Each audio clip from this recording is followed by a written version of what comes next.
"Leela, hang on!" Mike shouted. It was the last thing she remembered from that terrible accident. At the time, she was a hopeful fourth-year student and expecting a child.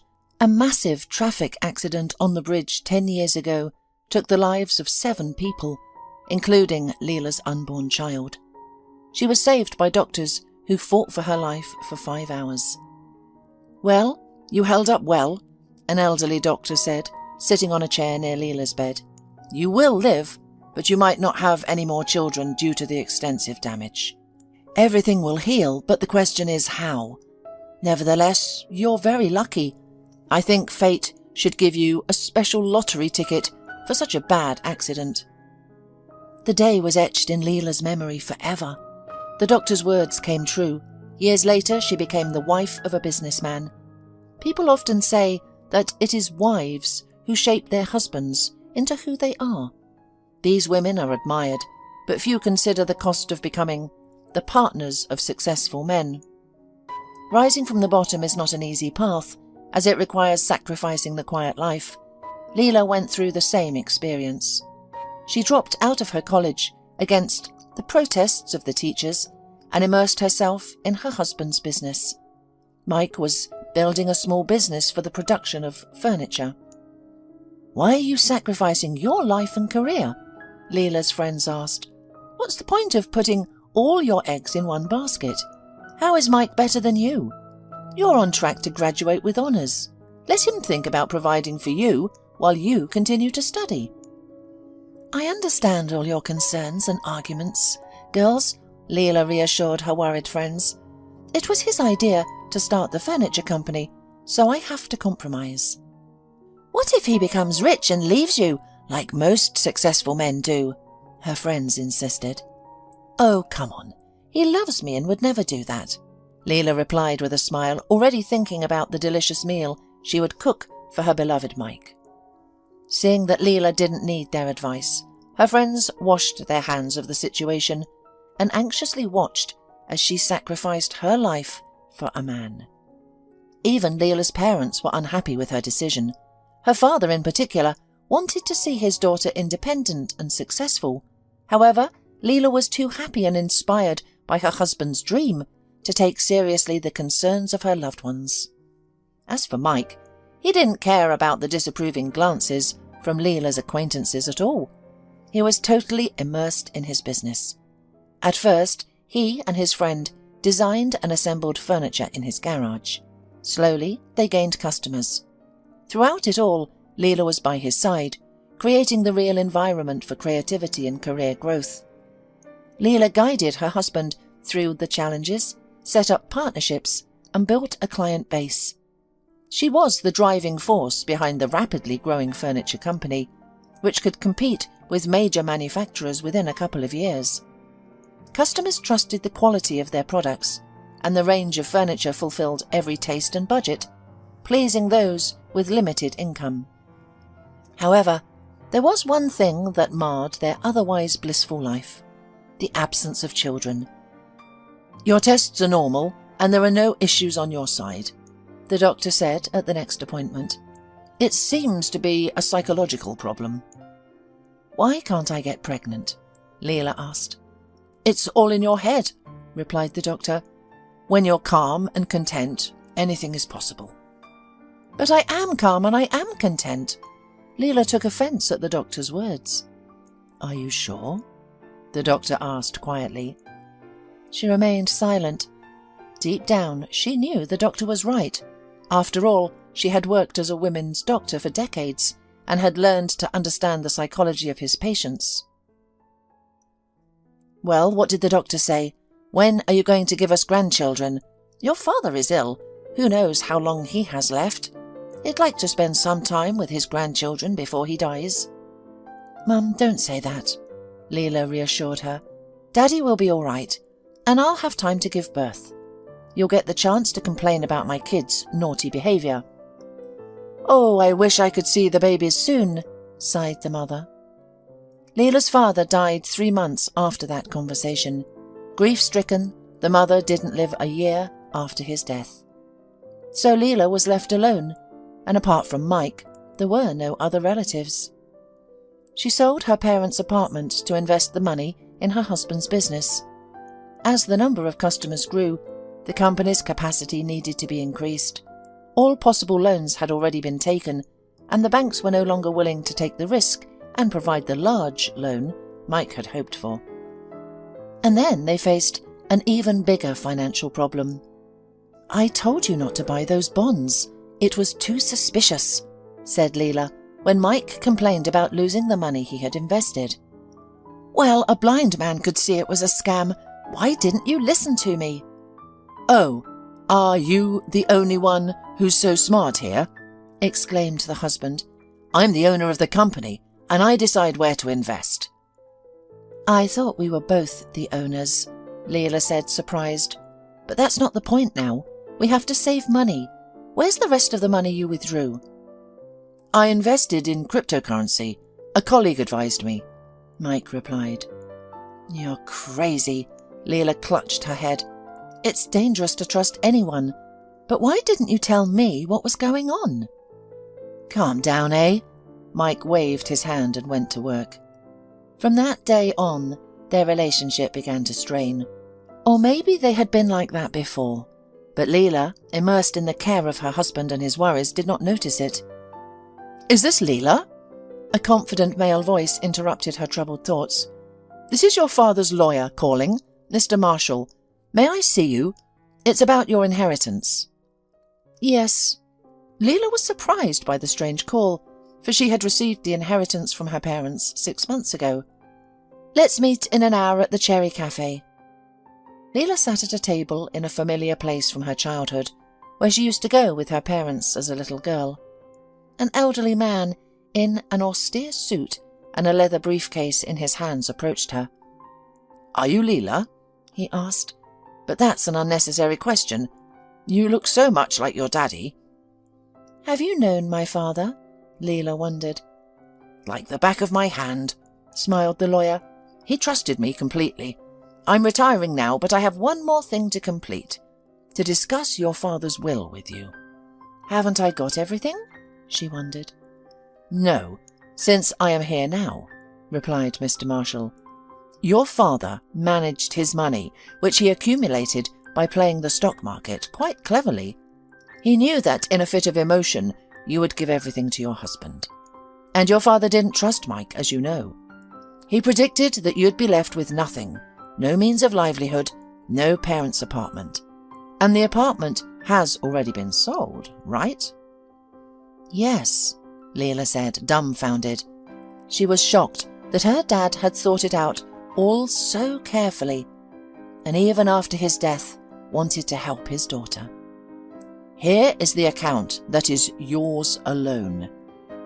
You can only spend this money on yourself or your own company, which will be registered in your name only. I was appointed by your father to oversee the spending of the money, and believe me, not a single dime will be spent on your husband and his business." "But this furniture firm is our family business," Leela exclaimed. "How can I spend the money only on myself?" "You should," smiled Mr. Marshall. "You'll understand someday. As far as I know, the firm was registered under Mike, and it was before your wedding." "Why?" "I trusted him," answered Leela stubbornly. "But your father didn't," said the lawyer gently. "Here's a bank card. According to your father's will, you'll be receiving a certain amount of money on it every month. It's the interest that's accrued from the deposit, so that you don't have to depend on your spouse. And this is the amount of money in the main account," said the lawyer, who wrote down a sum with many zeros. When Leah saw the amount of money her father had left her, she was confused. "Well, how? How could he earn so much? It's impossible. He and Mum lived an ordinary life," she exclaimed, splashing her hands in frustration. "Who do you think you got your talent for finances from? Plus, he had a faithful and pragmatic friend like me," Mr. Marshall smiled. "Thank you," Leela said, hugging the elderly man like a father.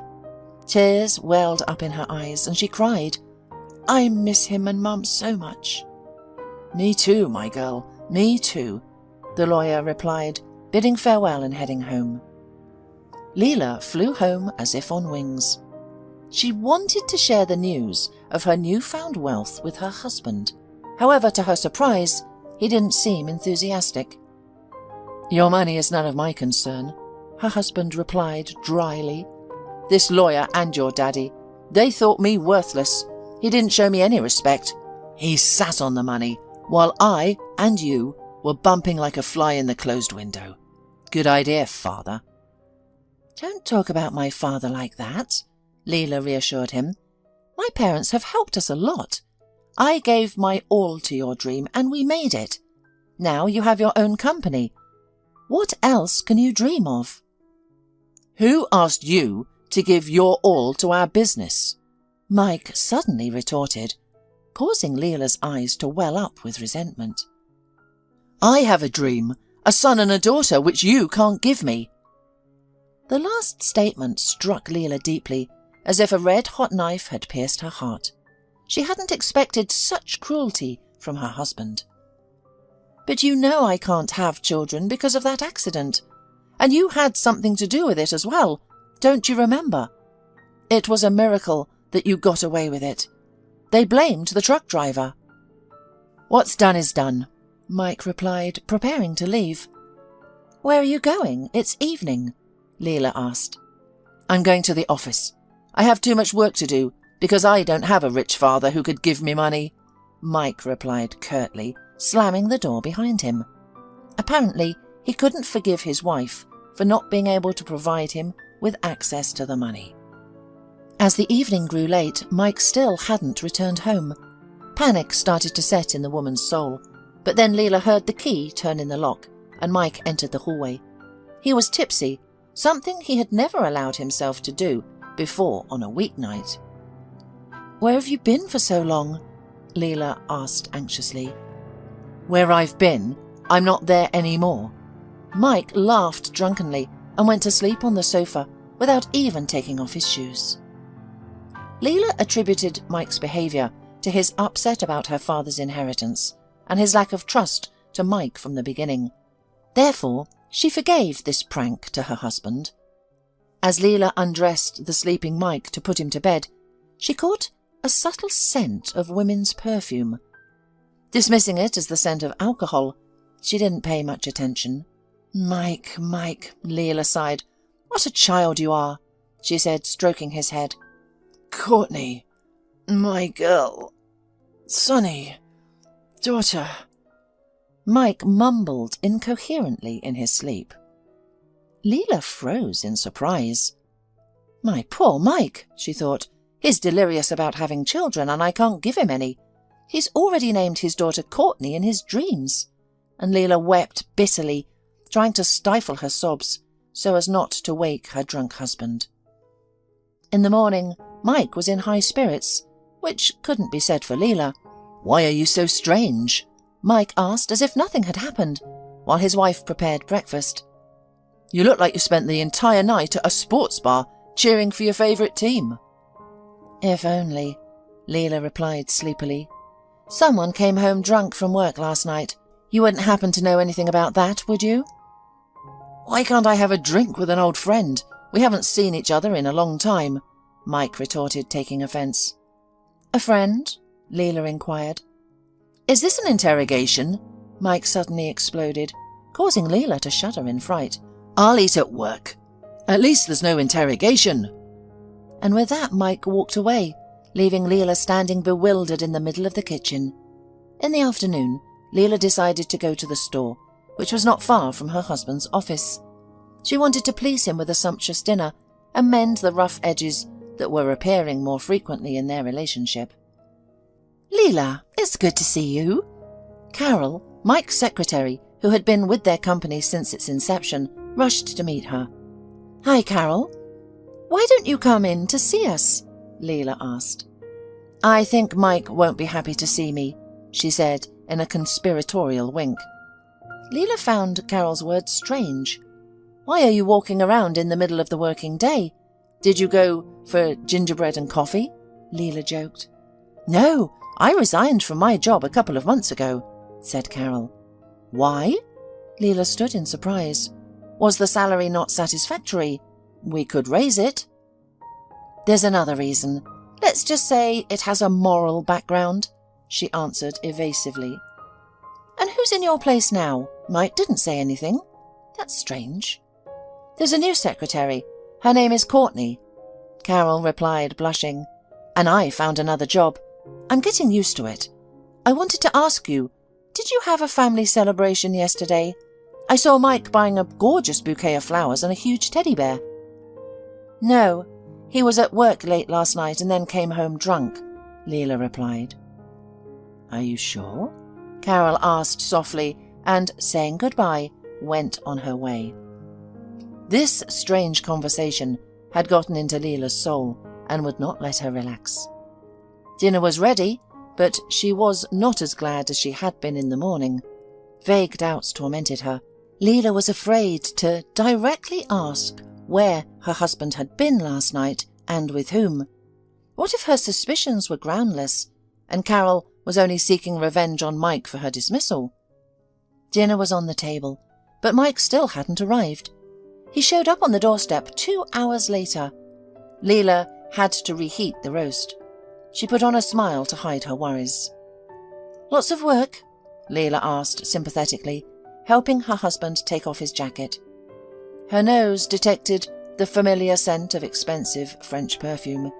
It was a woman's perfume. After inspecting his shirt for traces of lipstick and finding nothing, Leela calmed down, thinking that she was just overthinking things. Yes, there's a lot of work, Mike said. I was discussing the company's development strategy for next year. You know, I'm so tired. I'll grab a quick bite and go to bed. Okay. But I've been preparing all day. I've been at the stove for 3 hours, Leela said, unable to keep her upset. Let's spend some time together like we used to. Remember? We'll sit, we'll talk, we'll laugh, we'll reminisce. Leela, I'm not desiring to laugh right now. Mike cut her off. We need to increase production, and that requires money. I told you, I'm tired. Can't you hear me? It's true what they say, women become dumb when they become housewives. Leela didn't expect such rudeness from her husband and decided not to continue the argument with him. Dinner passed in silence. The ticking clock seemed to measure the time until the end of the family dinner. Leela occasionally went into the kitchen to wipe away her tears. Soon Mike got up, thanked her for dinner, and left the dining room without even kissing her, as he usually did. Prickly suspicions began to take root in Leela's soul. Why did Carol stop visiting us? Why didn't my father trust Mike?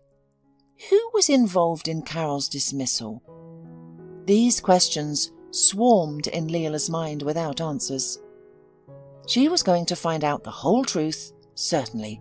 However, a few days later, she felt sick and weak. Her rare pulse and semi-fainting led her to a hospital bed. It's strange, the young doctor said to Leela. All your tests came back fine, but your condition is not good. It seems like you have symptoms of toxic poisoning and a heart attack combined. But the blood tests would show that, and they're perfect. I don't understand. Am I going to live?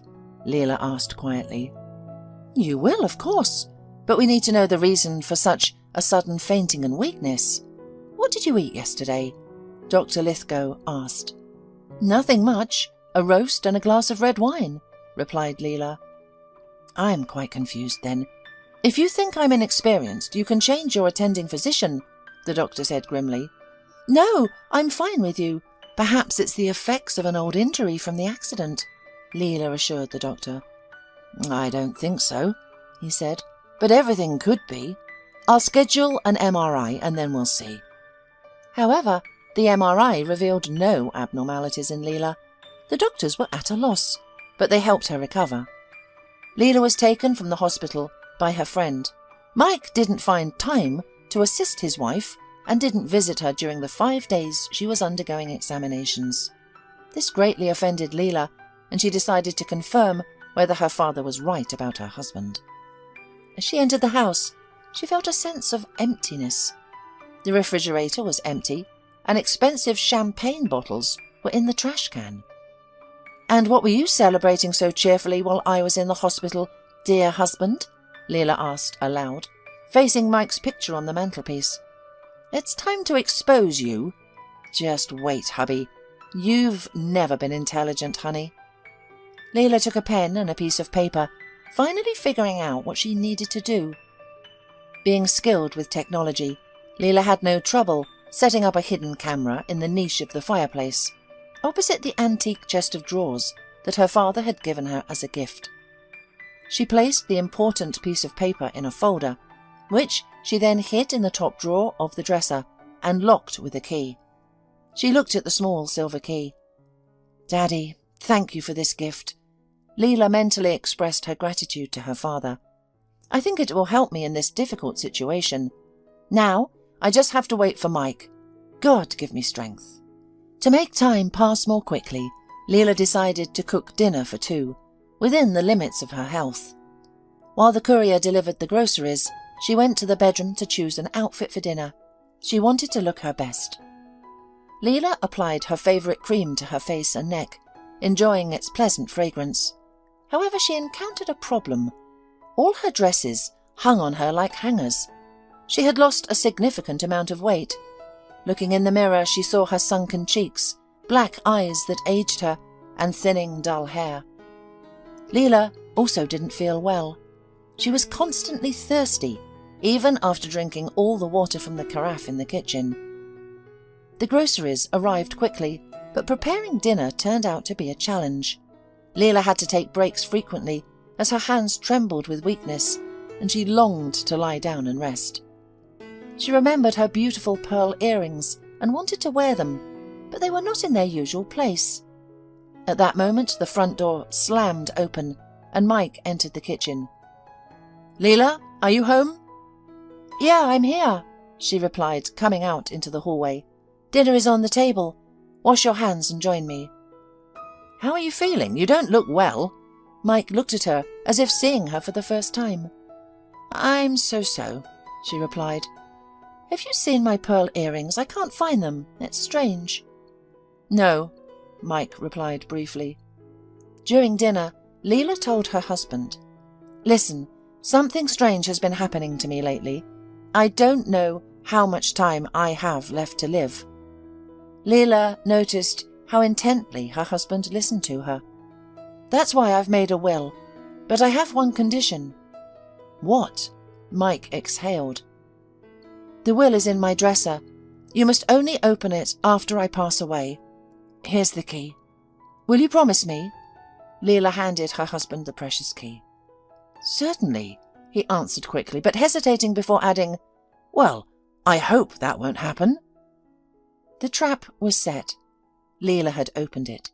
If Mike discovered the will before the specified time, it would mean that all he wanted from her was money. Leela anxiously watched to see if Mike would approach the dresser. She had installed a special app on her phone. 3 days passed, but Mike didn't come near it. Leela began to feel a sense of relief.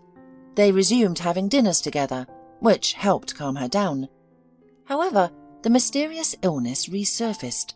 Leela's condition deteriorated rapidly, and she was transported by ambulance back to the same hospital again. When Leela regained consciousness, Dr. Lithgow and an unfamiliar man were standing in front of her, engaged in a heated argument. "Oh, come on, Travis, what nonsense!" exclaimed Dr. Lithgow. "You're talking nonsense. You're a medic." "I've seen patients like her before," Travis whispered. "It's not good if you don't help them in time. Why don't I get her our granny, who was a talented herbalist?" "Oh, come on. Bring me more shaman. Let him dance with a tambourine arrangement. Maybe we can use witchcraft to get a new ultrasound machine at the same time," Dr. Lithgow snapped. "This is a hospital, not a forest village. So don't bother our granny. She's not young, and she has a high blood pressure." "Doctor," Leela whispered, "what shamans are you talking about?" "Oh, you're awake. That's good." Dr. Lithgow leaned over Leela and checked her pulse. "Your heart is racing. I don't understand anything." "My brother is joking. He's talking nonsense. Rest now, and I'll check on you later." And Leela was left alone in the room.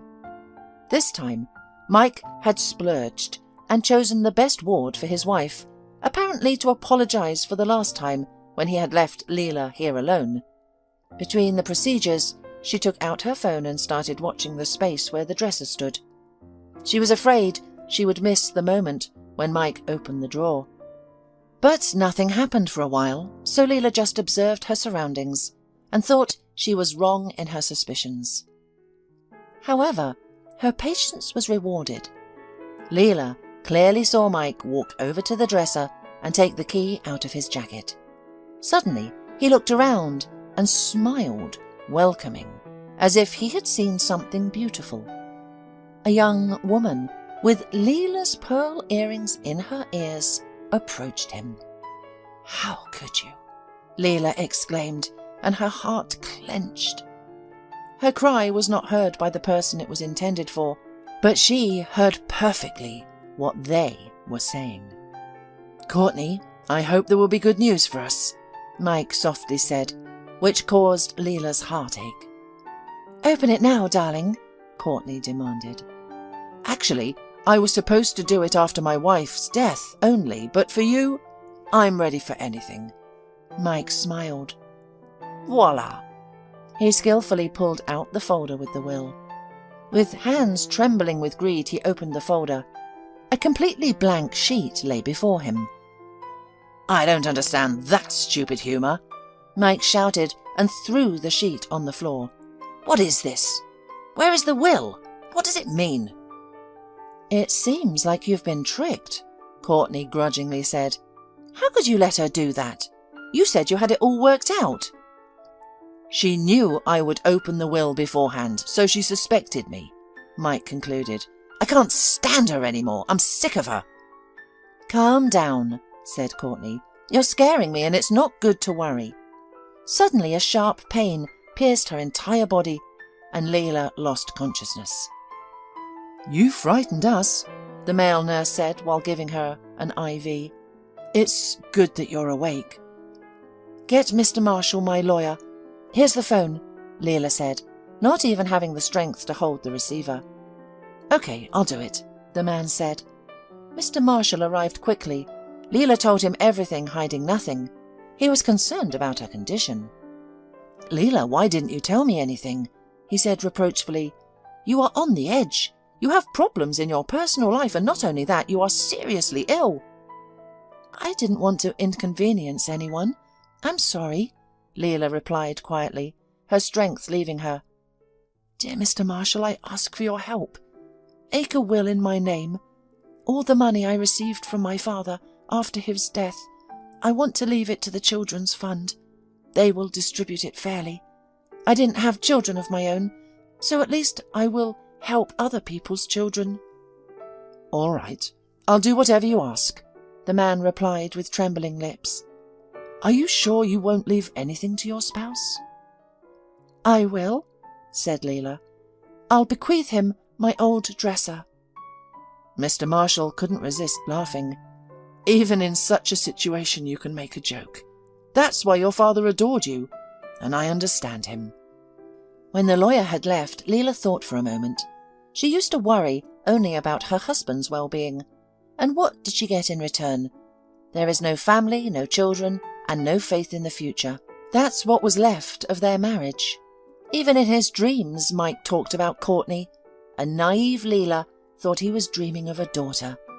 Now, all she had ahead of her was an unexplained illness and emptiness. Tears of resentment flowed from her eyes as she reflected on her life, which had been devoted solely to one man. She had missed her parents' illnesses and deaths because she was consumed with worry about Mike's business and caring for him. In their time of need, she hadn't been there for them, and now she found herself completely alone. The realization of her own loneliness crushed Leela even further. She became discouraged and found herself unable to get out of bed at the end of the day. "Hey, why are you so sour?" Travis, the same male nurse, sat next to the sobbing Leela holding a tray. "Come on, let's have some chicken soup." I don't want to, Leela said quietly. Let me die in peace. Not on my watch, Travis exclaimed. You need to eat. All right, if you don't want to eat, then drink. When he saw Leela looking at him with surprise and confusion, he corrected himself. I mean, have some chicken broth. Travis artistically shook the cup, but his clumsiness caused the soup to splash onto the floor. Leela involuntarily laughed, but it was silent laughter, as if the strength of the recently energetic woman somewhere also poured out like this soup. Travis seized the moment and managed to pour a few spoonfuls of warm broth into Leela. Immediately she felt better and smiled. Thank you, she said. You're welcome, Travis smiled. It's my job and calling to help people. But I've had an eye on you for a long time.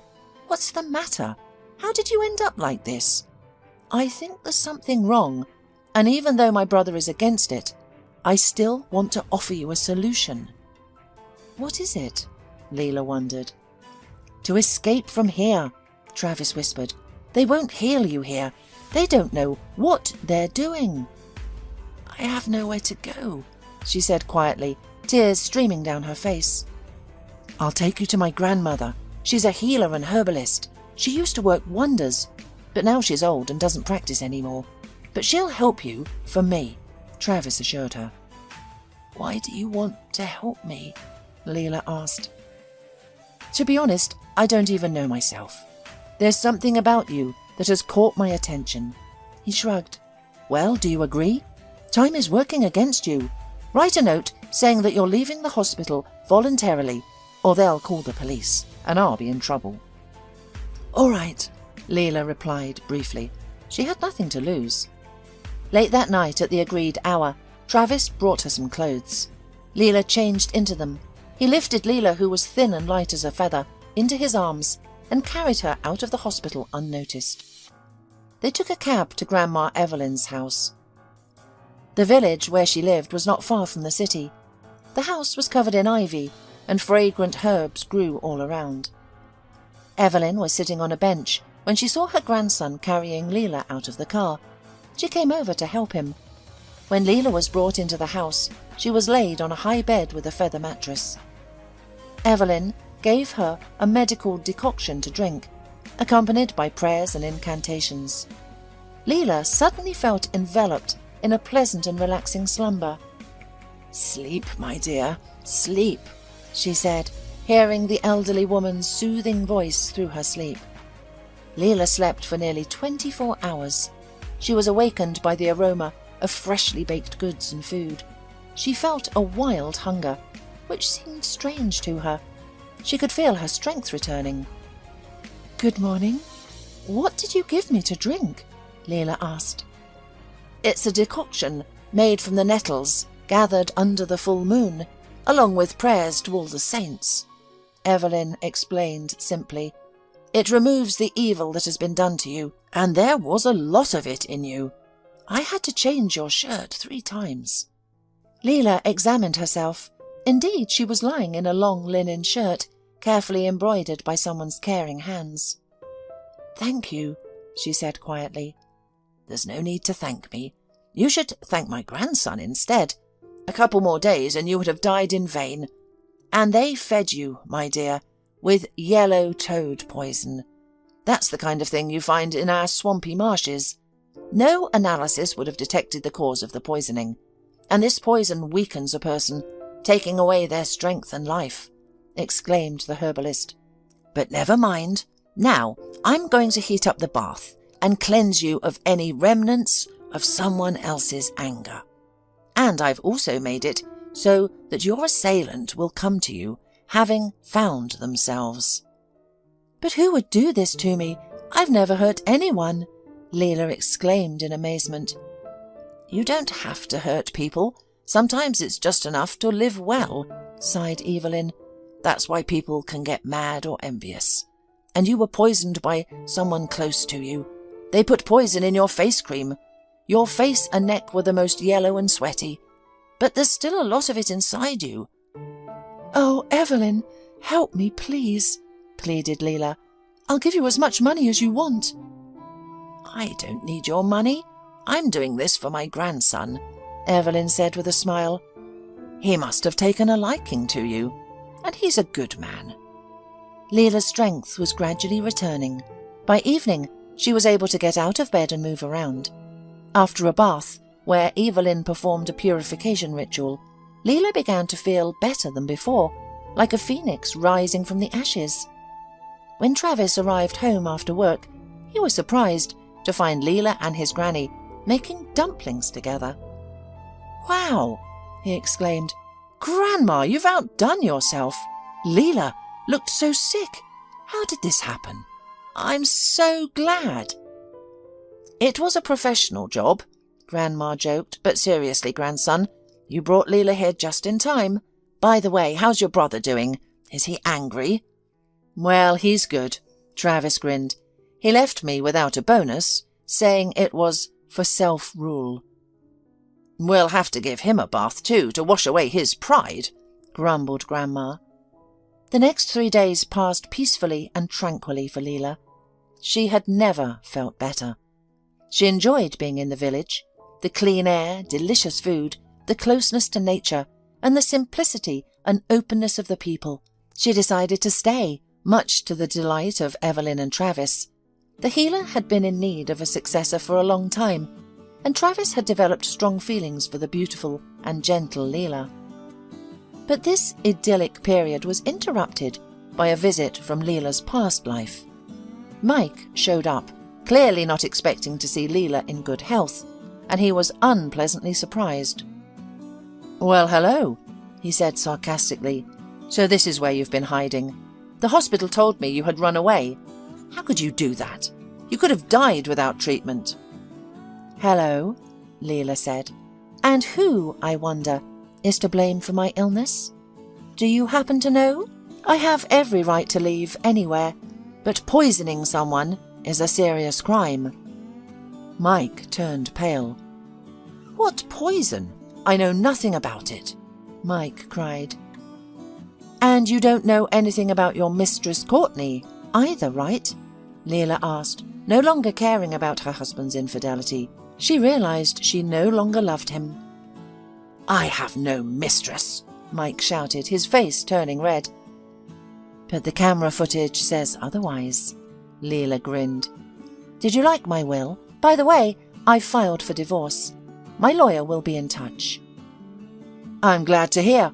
I've wanted to divorce you for a long time," Mike yelled. "I'm sick of you. I own the whole business, including your house. You signed the deed of gift without looking." "Yes, my father was right about you, and I'm grateful for his help," Leela grinned. "I'm sorry about your Courtney. I think she'll meet the same fate as me. Now get out. This house is too clean for your kind." And Mike left, slamming the door loudly.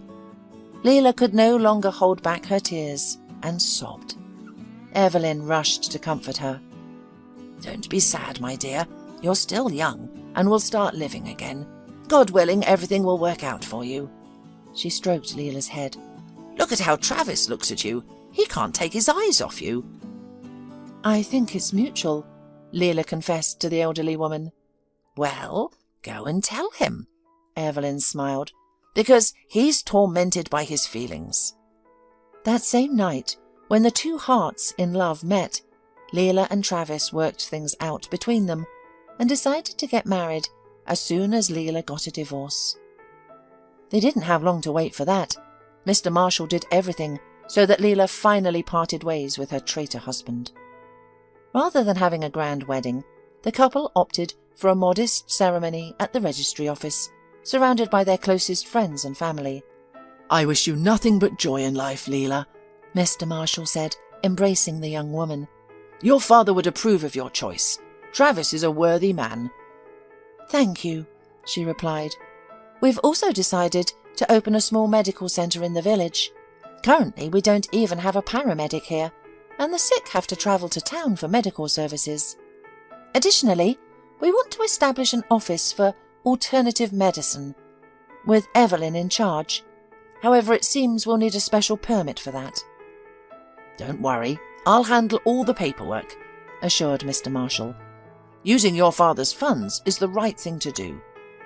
"Yes, I believe Dad would be okay with it," Leela said. While the construction of the medical centre was underway, Evelyn taught Leela all the wisdom she possessed. The elderly woman also left Leela an old book about herbals. This book was a family heirloom passed down through generations of women. It was a large, ancient manuscript, bound in red leather, which Leela diligently studied under Evelyn's guidance. Soon, Leela became well versed in herbs and their uses, and was able to identify the true cause of ailments. Travis's household now had 2 herbalists. It was only then that Leela realized why she had never completed her studies at the university. She had a different calling, to heal and save people. Her incredible talents were immediately recognized by Travis's grandmother. Evelyn passed away 2 weeks before the opening of the medical centre, peacefully in her sleep. Leela's grief was overwhelming, and for 3 days she couldn't eat or drink as preparations were made for the funeral. On the first night after the funeral, Leela dreamt of Evelyn. "Don't grieve, my granddaughter. This is just the start of another life for me, and you must continue my work. Take care of Travis and the miracle that awaits. I am leaving." "Grandma, please don't go," Leela cried out in her sleep. She was awakened by a frightened Travis. Leela shared her dream with him and cried out her sorrow, hoping to alleviate the pain of separation. By morning, Leela had regained her strength and resolve. She had a duty to fulfill Evelyn's instructions. A week later, the medical centre, named after Grandma Evelyn, was opened. Patients flooded in every day. The non-traditional medicine office, where Leela herself provided consultations, was particularly beloved by the locals. Not a single person left unsatisfied with her help. Travis supported his wife in every aspect of her work. However, there was one thing that still troubled Leela. She couldn't get pregnant. Her body seemed unable to let go of the past, despite following Evelyn's instructions faithfully. "Let go of your resentment," Evelyn had told her on numerous occasions. "Why do you still hold on to it?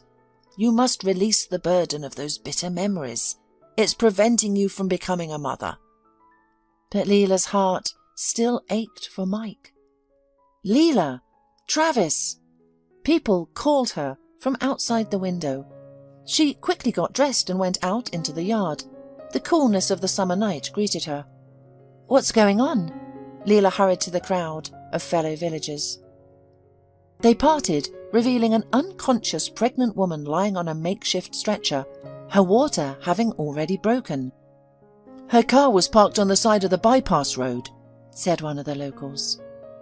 "I was driving from the farm and I saw a pregnant woman lying in the car. Her car wouldn't start, so I called for help.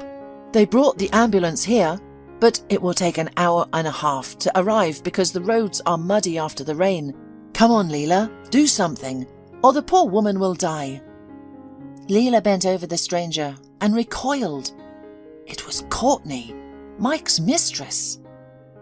"No, she won't die. Bring her inside," Leela shouted. "Travis, go get the doctor from your brother's hospital. We have an emergency." Her husband jumped on his motorcycle and drove straight across the field. When they took Courtney to the medical centre, she woke up. When she saw Leela, she was frightened and cried. "Forgive me," she moaned in pain. "I'm so guilty before you." "God will forgive, and I've already forgiven you," Leela replied.